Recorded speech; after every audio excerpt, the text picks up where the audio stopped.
On the first half, we're fighting two Geo Bishops. One of them gains an Electro Infusion when enraged, and the other Cryo Infusion. Based on this, I recommend using a team that's built around a Pyro damage dealer who can deal AoE damage to both Bishops at the same time. Here I'm using a standard national team with Xiangling as my primary damage dealer.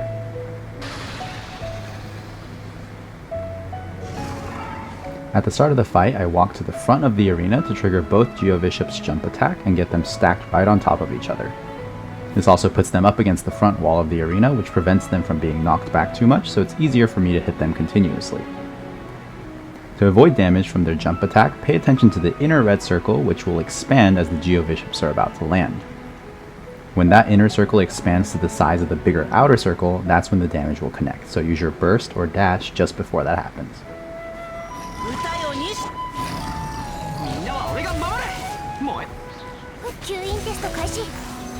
We aren't able to see it in this run, but the Geo Bishops also have a charging attack where they roll towards you and then pounce on you.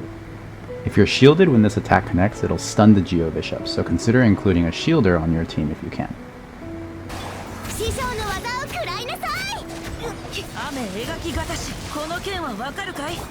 Try to position yourself so that your AoE damage can hit both Bishops at the same time. Also, adjust your focus continuously so that you're targeting whichever one has more HP.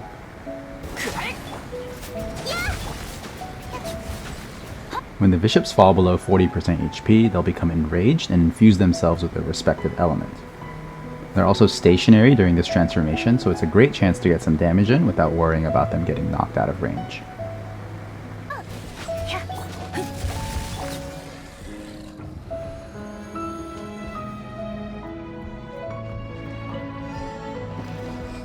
On the second half, we're fighting the Dendro Hypostasis, which is immune to Dendro damage and also has an innate Dendro aura.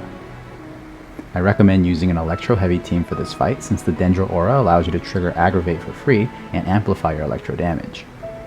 At the end of the fight, the boss splits itself into 3 Piz, which you have to hit with Dendro damage to prevent the boss from reviving. Because of this, you also have to include Dendro in your team, and I recommend using either a bow or catalyst user so you can hit those cores quickly. Here I'm using Fischl and Beidou as my Electro damage dealers, with Collet as my Dendro archer.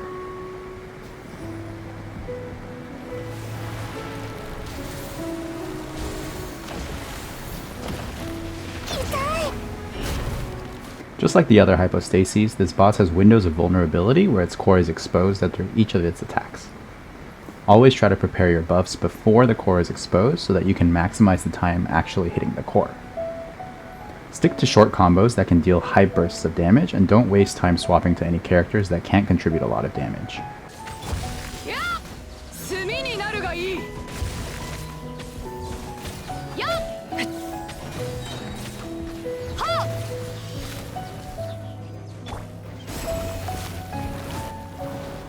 Just like the Geo Bishops, when the boss uses its jumping attack, watch the smaller inner circle and get ready to dodge when it reaches the larger outer circle.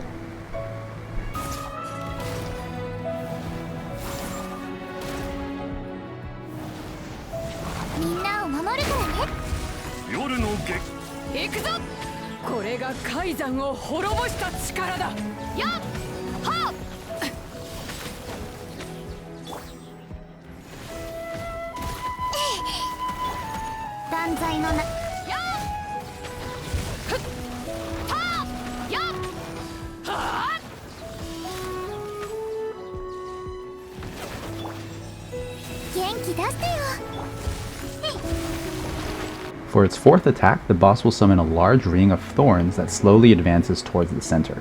When the ring of thorns finally reaches the center, it'll trigger a strong explosion. The thorns can be burned with pyro to escape the attack, but you can also use a burst just before the explosion to avoid taking damage. More importantly, the boss's core is exposed for the whole duration of this attack, so this is your best opportunity to deal some extended damage.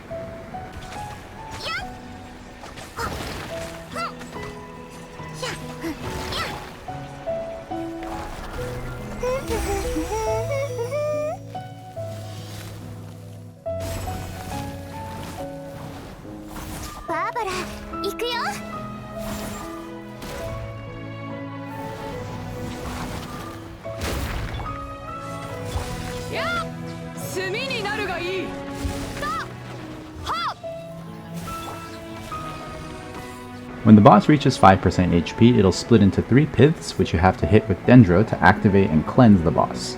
I use Colet's aim shots to hit each one with Dendro, and then do the same with Fischl to speed up the cleansing process.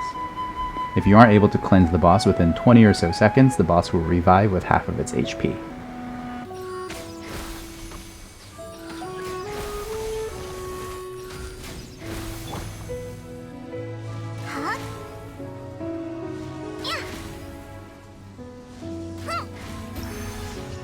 The builds will follow right after this, and they're also in the video description.